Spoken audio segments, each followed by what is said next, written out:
Assalamualaikum warahmatullahi wabarakatuh. Jumpa kembali di channel Sunyi Sepi. Di video kali ini saya akan menceritakan cerita misteri yang berjudul Santet Lutung. Cerita ini ditulis oleh @penulis malam 94. Cerita ini diambil dari kisah sang penulis ya. Daripada penasaran, langsung saja kita masuk ke ceritanya. Halo semua teman-teman Mimin, apa kabar kalian? Semoga sehat-sehat aja ya di masa pandemi ini. Nah, di thread ini Mimin Marcel akan bercerita tentang dahulu Mimin tuh pernah punya child fruit atau anak buah waktu kerja di outsourcing parkir Jakarta. Sebut saja namanya Diah. Diah ini anak baru di perusahaan Mimin sebagai operator kasir atau yang kerjanya di pos bukain palang otomatis pokoknya deh. Mimin sama Diah ini bisa dibilang deket, tapi bukan pakai tanda kutip ya. Karena mungkin awal dia masuk kerja yang training itu Mimin. Singkat cerita, suatu hari Diah ini matanya sembab banget karena habis nangis seharian. Karena si Diah ini memang anaknya juga dekat sama teman-teman yang lain, akhirnya si Diah ini diceng-cengin sama mereka atau dipercandain. Kalau dia semalam nangis karena habis diputusin pacarnya atau yang memang pacar dia juga jadi OB di gedung itu, biasanya dia ini orangnya juga lucu, sebagaimanapun dipercandain gak pernah baper. Cuma pas hari itu Edo, Fitri, Denny, dan Ilham yang bercandain dia malah jadi gak enak hati sendiri karena dia cuma diam dan malah nangis lagi sesenggukan. Karena dirasa kondisinya gak memungkinkan buat dia ini melanjutkan kerja, Mimin sebagai leader mereka mengambil keputusan untuk Fikri. Oh iya, Edo, Fikri, Denny, dan Ilham ini petugas area parkir ya, menggantikan dia untuk jaga pos. Nah, inilah awal cerita dari Santet Lutung ya teman-teman. Saat dia tiba-tiba menceritakan apa yang sebenarnya membuat dia menangis sebegitu hebatnya, ya kita langsung simak ceritanya. Dia hari itu hampir tak henti-hentinya menangis pilu. Kuberi ia sebotol air mineral untuk menenangkan hatinya. Setelah beberapa saat ia puas menumpahkan air matanya, dengan masih tersengal-sengal isak tangis, dia membuka pembicaraan kepadaku. "Pak, maafin dia malah buat keributan di tempat kerja," ucapnya lirih. Aku yang penasaran kemudian menenangkan dia. "Dia, maaf, apa kamu tersinggung dengan candaan teman-temanmu tadi?" Dia menggelengkan kepalanya. "Bukan Pak, sama sekali nggak ada hubungannya dengan mereka," jawab dia. Karena aku yang masih belum menemukan jawaban, aku kembali menanyakan mengapa dia menangis sebegitu hebatnya. Karena selama dia bekerja selama 3 bulan kemarin, dia ini orangnya periang, humoris, dan juga cepat akrab dengan teman-teman maupun semua atasannya termasuk aku. Dia kemudian mulai bercerita kronologi kejadian saat ia masih di kampungnya Subang, sekitar 5 bulan yang lalu. Dia bercerita sang ibu Wartinah seringkali terlibat cekcok dengan Tuti, yang bisa dibilang adalah tetangganya. Awalnya dia berpikir jika ibunya dan Tuti hanya tersulut emosi, ada rasa saling iri satu sama lain. Kian hari pertikaian mulut mereka semakin sering terdengar oleh tetangganya yang lain. Karena merasa terganggu, akhirnya Pak RT sampai menengahi permasalahan mereka. Saat dalam mediasi kekeluargaan itulah dia baru mengetahui jika sebenarnya antara Ibu Warti dan Tuti bak kucing dan anjing sedari dulu. Setelah diusut, ternyata Muklis ayah dia yang juga suami Warti adalah mantan kekasih Tuti yang dalam hitungan bulan kala dahulu akan melangsungkan pernikahan. Muklis saat dalam persiapan pernikahan itu kepincut dengan kecantikan Warti yang baru pulang menjadi TKW dari Arab Saudi selama bertahun-tahun. Akhirnya Muklis secara sepihak membatalkan pernikahan antara dirinya dan Tuti saat hanya hitungan minggu saja. Sontak Tuti merasa amat dipermalukan oleh kelakuan Muklis. Bahkan tidak hanya Tuti, namun orang tua Tuti yang ikut terkena imbasnya karena ada desas-desus jika Muklis lebih memilih Warti ketimbang Tuti karena Warti ini anak baik-baik dan Tuti kebalikannya dari Warti. Ayah Tuti merasa jika warga secara tidak langsung ikut menghakimi dirinya yang tidak bisa menjaga kehormatan anak perempuan semata wayangnya menjelang pernikahan. Karena beban pikiran itulah ayah Tuti sampai harus sakit diabetes karena gula darahnya naik. Tak sampai di situ saja kepedihan Tuti. Tuti harus puas menyaksikan Warti dan Muklis menggelar hajat pernikahan karena jarak rumah mereka yang hanya terhitung oleh satu rumah. Amarah Tuti mulai tidak terkendali lagi. Baginya terdapat 3 pukulan telak menghujam jantung hatinya. Pertama, Tuti batal menikah. Kedua, keluarga Tuti terfitnah yang menyebabkan ayah Tuti jatuh sakit. Dan yang ketiga, Tuti harus puas menyaksikan dengan terpaksa calon suaminya malah bersanding dengan wanita lain. Tuti lantas memutuskan untuk menjadi TKW ke Malaysia karena menghindari rasa sakit dan juga traumanya di kampung. Selain itu, Tuti masih mempunyai niat yang mulia, yaitu ingin mencari uang agar ayahnya bisa berobat dengan layak. Setelah 2 tahun bekerja di Malaysia, berhembus kabar jika Tuti dipersunting oleh pria asal negeri jiran itu. Dari semenjak saat Tuti dipersunting, ia jarang sekali pulang ke Indonesia. Bahkan bisa dibilang hanya 4 tahun sekali ia berpulang. Saat ayah Tuti wafat, Tuti pun tidak terlihat batang hidungnya. Mungkin bisa dibilang karena jarak yang jauh dan juga adanya kisah kelam di kampung membuat ia merasa enggan pulang ke tempat kelahiran. Singkat waktu, tahun 2015 awal tiba-tiba Tuti pulang ke Indonesia sendiri tanpa membawa suami ataupun anaknya. Nah, dari mulai itulah perselisihan El Clasico antara Warti dan Tuti berlanjut. Simpang siur kabar Tuti saat di Malaysia, yaitu ia telah diceraikan suaminya dan hak asuh kedua putrinya jatuh pada suaminya. Tuti yang dalam keadaan frustasi saat ia pulang ke kampung halaman, mau tidak mau harus sering beradu pandang dengan Warti yang biduk rumah tangganya dengan Muklis masih adem ayem. Dari pihak Warti, ia mengaku sebenarnya tidak ada masalah apapun dengan Tuti. Namun Tuti selalu mencari-cari kesalahan dan seringkali ia membuang sampah di halaman rumah Warti dengan sengaja. Tidak hanya sampai di situ, Tuti pernah kepergok ingin memutuskan jaringan listrik di rumah Warti dengan menyuruh orang. Begitulah kurang lebih kelakuan absurd Tuti setelah ia pulang dari Malaysia kepada Warti dan keluarga, sehingga beberapa kali mereka berdua harus melewati jalan mediasi kekeluargaan oleh RT setempat. Beberapa saat setelah kejadian ribut-ribut terakhir, Tuti sepertinya kapok membuat ulah. Ia tidak pernah terlihat lagi menunjukkan batang hidungnya ataupun berperangai yang aneh-aneh.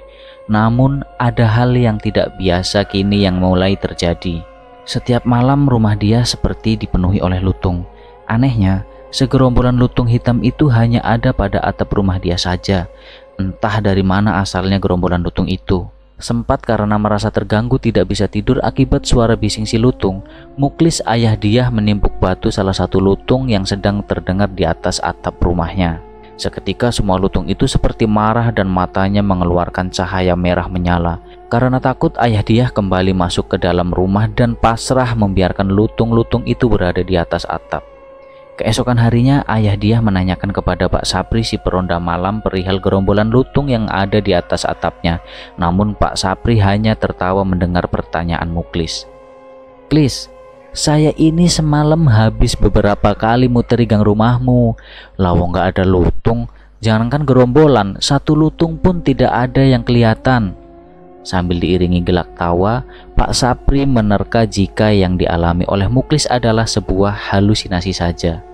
Muklis yang puas mendapatkan jawaban dari Pak Sapri pulang dengan rasa yang berkecamuk. "Aneh, saya jelas dengar ada riuh suara lutung di atap. Dan jelas ada banyak lutung yang bergerombol, namun kenapa Pak Sapri tidak melihatnya ya?" batinnya. Saat Muklis sampai di rumah dan ingin mengambil makanan di dapur, ia kaget di dapur rumahnya sudah ada 4 ekor lutung sedang memakan lauk pauk yang sudah disajikan Warti untuk makan siang keluarga kecilnya.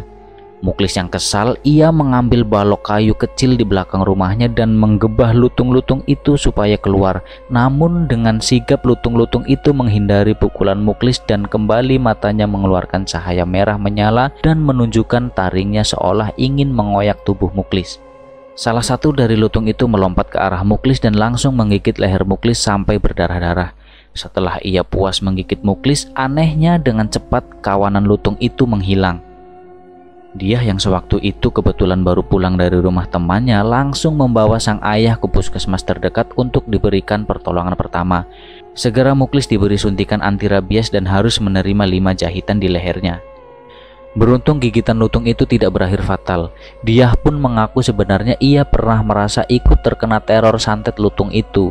Ketika dia ingin mengambil wudhu untuk sholat subuh, ia melihat seekor lutung yang besar dan amat menyeramkan ada di balik pintu kamar mandi sedang menggeram. Dia yang panik, ia langsung berteriak sehingga Warti dan Muklis terbangun. Saat dia melihat kembali bersama-sama ayah dan ibunya, tidak ada apapun di balik pintu kamar mandi tersebut. Teror berpindah kepada Warti. Warti ditunjukkan oleh sosok lutung yang sama seperti yang dilihat oleh dia. Dan namun yang lebih menggelikan bagi Warti adalah si lutung hitam besar itu sampai, mohon maaf, seperti menyetubuhi Warti di kamar mandi. Mulut Warti seperti tidak bisa untuk berbicara dan tubuhnya seperti tertahan sesuatu. Warti mengucap doa-doa dan memasrahkan semua ke dalam tangan yang maha kuasa. Hingga akhirnya si sosok lutung besar hitam itu menghilang. Warti yang merasa panik kemudian mengajak Muklis dan dia untuk menemui orang pintar. Baru saja mereka bertiga masuk ke dalam rumah si orang pintar, ternyata ada 2 ekor lutung yang duduk menatap tajam mereka dari luar rumah si orang pintar. Kemudian orang pintar itu berkata, "Kalian lebih baik pulang atau cari orang pintar lain. Saya tidak bisa membantu kalian." "Ilmu hitam santet kiriman lutung ini sangat kuat," jawab si orang pintar pertama. Muklis kemudian mengajak dia dan istrinya pergi ke perbatasan antara Subang dan Bandung. Di sana Muklis menemui salah satu orang pintar atas rekomendasi ayahnya Muklis. Dari orang pintar yang kedua itulah baru diketahui jika penebar teror lutung adalah berasal dari tetangga yang terdekatnya. Muklis dan Warti tanpa berpikir lama-lama ia langsung menerka jika Tuti adalah dalang dari semuanya. Setelahnya, Muklis dan Warti diberi air yang mungkin telah dibacakan doa oleh si orang pintar dan diberikan sedikit syarat untuk menempelkan beberapa helai sapu lanang di setiap palang pintu mereka dan 2 siung bawang putih. Sehabis berkunjung dari tempat si orang pintar, Muklis dan Warti langsung melakukan apa yang diperintahkan dan benar saja, teror-teror itu seolah lenyap. 1 bulan kemudian dia pergi ikut merantau sang paman, adik dari Muklis, untuk bekerja di Jakarta. Singkat ceritanya, dia diterima di perusahaanku ya teman-teman, karena memang rekomendasi dari pamannya dia yang bekerja sebagai security di gedung yang sama. Beberapa bulan berlalu sampai pada akhirnya dia mendapatkan kabar jika ibunya, Warti, telah meninggal kemarin. Dia sangat terpukul sekali mendengar ibunya telah meninggal. Sebelumnya ayah dia dan pamannya masih menunggu waktu yang tepat untuk memberitahukan kepada dia jika sang ibu telah berpulang. Ayah dia dan sang paman pun tidak ingin mengganggu pekerjaan dia. Dia pun kembali bertutur 3 hari sebelum sang ibu wafat. Ibu Warti dimimpikan 2 kali berturut-turut jika ia seperti dijemput kawanan lutung yang membawanya kepada tahta raja. Di sana yang ibu Warti lihat adalah seorang pria yang tampan memakai mahkota dan berkata, "Selamat datang istriku, ini adalah kerajaanku." Mendengar ucapan lelaki itu, Warti kemudian ingat akan sesosok lutung yang pernah memperkosanya. Seolah-olah bisa mendengar apa yang sedang Warti pikirkan. Sesosok lelaki itu kemudian berkata, "Maafkan saya jika saya lancang. Namun sayalah yang telah berbuat tidak senonoh kepada dirimu. Oleh karena itu saya telah menganggap engkau sebagai istriku." Ibunya dia pun bercerita kepada suaminya jika ia harus kembali ke kerajaan dan menjadi istri dari lutung yang kala itu sudah berwujud manusia dengan menggunakan baju kerajaan zaman dahulu. Muklis yang tidak percaya hanya menjawab, "Sudahlah Bu, itu hanya bunga tidur saja. Toh lagian gangguan dari teror lutung itu sudah tidak pernah muncul lagi." Ucapan suaminya itu masuk ke dalam logika Warti. Ia menganggap hanyalah mimpi belaka. Namun naas, tepat di hari ketiga Warti sudah meninggal saat Warti sedang tertidur. Muklis yang panik segera membawa Warti menuju ke puskesmas. Namun sayang, nyawa Warti sudah tidak tertolong. Setelah pemakaman Warti, Muklis yang di rumah sendirian ia didatangi seekor lutung. Muklis yang marah kemudian ia mengambil sebilah golok dan menebaskannya. Namun lagi-lagi lutung itu berhasil kabur menghindar. Masih amat kesal, Muklis langsung merangsek mendobrak pintu rumah Tuti. Muklis yakin ini semua ulah perbuatan Tuti. Tetapi sayangnya Tuti sudah pergi ke Malaysia sebulan yang lalu. Tidak ada yang bisa dimintai pertanggungjawaban karena si tersangka sudah terlebih dahulu kabur ke negeri jiran. Malam harinya saat tahlil pertama di rumah Warti, banyak orang-orang yang menyaksikan ada seekor lutung yang tiba-tiba masuk ke dalam rumah dan melompat masuk ke dalam kamar Warti dan Muklis lalu menghilang. Beberapa warga percaya itu adalah jelmaan Warti yang menjadi lutung karena meninggal di guna-guna. Alhasil, malam tahlil menjadi buah bibir bagi warga sekampung. Muklis yang masih syok dengan peristiwa itu kemudian menutup diri untuk tidak berinteraksi dengan warga sekitar. Muklis malu menerima kenyataan istrinya kini telah menjadi lutung jadi-jadian. Muklis hanya bisa menceritakan semua keluh kesahnya kepada adiknya yaitu Paman Diah. Dan lalu pamannya menyampaikan peristiwa yang memilukan itu kepada Diah. Setelah Diah menceritakan semua pengalamannya, aku langsung memanggil Pak Suhar Paman Diah yang kebetulan saat itu sedang berjaga di lobi tengah gedung. Aku memberitahu Pak Suhar jika sebaiknya dia hari ini dibebas tugaskan dahulu, melihat kondisinya yang masih sangat terpukul. Atas perembukan bersama rekan-rekannya yang lain, dia diberikan dispensasi untuk pulang ke kampung halamannya di Subang selama 3 hari dan selama dibebas tugaskan, shiftnya di cover oleh Ilham dan Fikri secara bergantian. Sedikit rasa penasaranku, aku sempat menanyakan kebenaran cerita yang baru saja dia ungkapkan kepada sang paman. Pak Suhar pun mengangguk membenarkan semua cerita keponakannya itu. Memang tidak habis pikir jika benar-benar terjadi ada orang yang sampai setega mengirim guna-guna santet kepada keluarga Diah. Akhirnya saat itu juga Diah diantar pulang oleh pamannya, dan sore harinya Diah langsung pulang menuju ke Subang. Setelah 3 hari, Diah kembali masuk kerja. Kali ini Diah kerja seperti biasanya. Ia terlihat sudah lebih tenang dan mulai bercanda kepada rekan-rekannya yang lain. Aku kala itu hanya membatin. Syukurlah kalau dia sudah baik-baik saja. Mungkin dia sudah bisa legowo sekarang. Dia kemudian tersenyum menatapku dan melambaikan tangannya dari pos pintu keluar. Pak, sini pak. Saya punya oleh-oleh nih buat bapak. Teman-teman yang lain udah saya kasih satu-satu, celotehnya. Duh, jadi repot-repot gini dia. Sebelumnya makasih ya udah bawain saya oleh-oleh, jawabku sungkan. Dia kemudian bercerita, Pak, saya yang seharusnya berterima kasih atas kebaikan Bapak mengizinkan saya pulang dan teman-teman semua. Saya akhirnya bisa bertemu dengan Ibu, walaupun untuk yang terakhir kalinya. Dia kemudian melanjutkan pembicaraannya. Sehari setelah sampai ke Subang, saya langsung ziarah ke makam Ibu. Kemudian saya diajak Bapak untuk menemui orang pintar di perbatasan Subang dan Bandung untuk menanyakan perihal lutung yang masih meresahkan Bapak.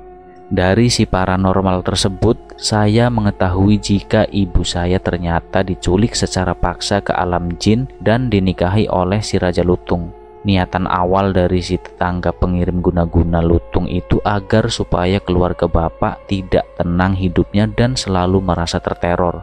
Namun naasnya, si pemimpin lutung menaruh hati kepada ibu sehingga menyebabkan ibu diambil jiwanya ke alam jin. Bahkan menurut pengakuan dia, ia dan ayahnya didatangi lutung yang memandangi dari kejauhan sewaktu di makam ibunya. Terlihat samar-samar, si lutung itu menitikkan air mata dan kemudian berlalu pergi. Bu, ibu yang tenang ya di sana. Jangan lagi ibu mengkhawatirkan saya dan Bapak. Ibu doakan saya ya Bu. Semoga saya bisa membahagiakan Bapak. Itulah doa terakhir yang dia panjatkan di atas nisan ibundanya tercinta. Dia dan sang ayah mencoba mengikhlaskan semua yang terjadi. Ayah dia, Muklis, sebenarnya adalah orang yang paling merasa bersalah atas kematian Warti.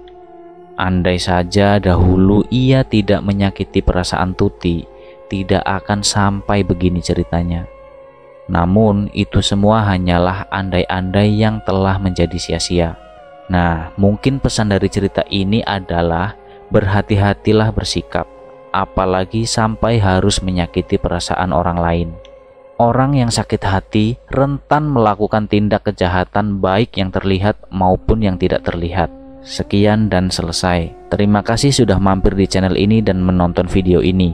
Jangan lupa tekan tombol like, comment, share, dan juga subscribe agar tidak ketinggalan video-video berikutnya.